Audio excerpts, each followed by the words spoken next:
Welcome to Aha recipe. இப்போ நம்ம இன்றைக்கி பார்க்க போகிறது ஒரு வெண்டைக்காயில் ஒரு தயிர் பச்சடி. வெண்டைக்காய் வதக்கிட்டு பண்ணுறது. நம்ம எப்படி செய்கிறோம் பாருங்கள்.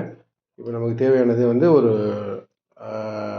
10 ml வந்து ஆயில் அடுப்பில் வச்சிட்டோம். இதில் வந்து தாளிக்கிறதுக்கு வந்து கடுகு, உளுத்தம்பருப்பு, கருவேப்பிலை, அப்புறம் வந்து ஒரு அரை வெங்காயம், ஒரு அரை பச்சை மிளகாய், அப்புறம் வந்து ஒரு வெண்டைக்காய் வந்து ஒரு 100 கிராம் போதும்.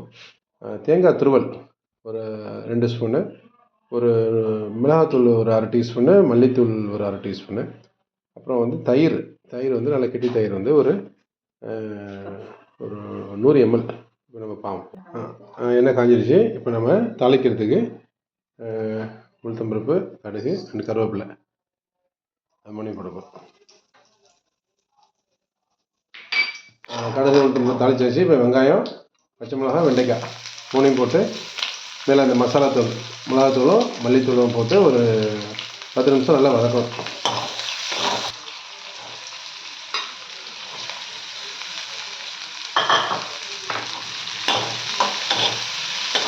தேவையான அளவு உப்பு போட்டுக்கணும்.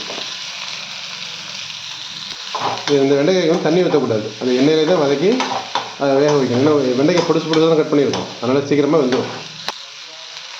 தேவையான உப்பு போட்டாச்சு. நல்லா வெண்டைக்காவை நல்லா சுருளை வதக்கணும். வெண்டைக்காய் வந்து கலரும் மாறக்கூடாது, நல்லா குக் ஆகிடணும். சின்னதாக வெட்டினதுனால சீக்கிரமாக குக் ஆகிடும். நல்லா சுருண்டு வந்துருச்சுங்க, நல்லா குக் ஆகிடுச்சு.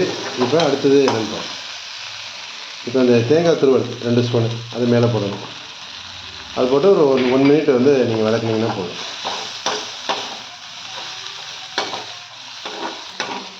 நல்லா தேங்காய் போட்டு நல்லா வதக்கி வச்சு இப்போ இறக்கி வச்சுட்டு மேலே நல்லா ஆவி பறக்குது. மேலே இப்போ தயிர் ஊற்ற போகிறோம். இது ரொம்ப ட்ரெடிஷ்னல் டிஷ்ஷு தான் இது. பட் யாரும் அதிகமாக இங்கே செய்கிறது கிடையாது. வெஜிடேரியன் டேஸில் இது செஞ்சால் நல்ல சூப்பரான டேஸ்ட்டாக இருக்கும். ட்ரை பண்ணி பாருங்கள். ஓகே, ட்ரை பண்ணி பாருங்கள். Have a nice day.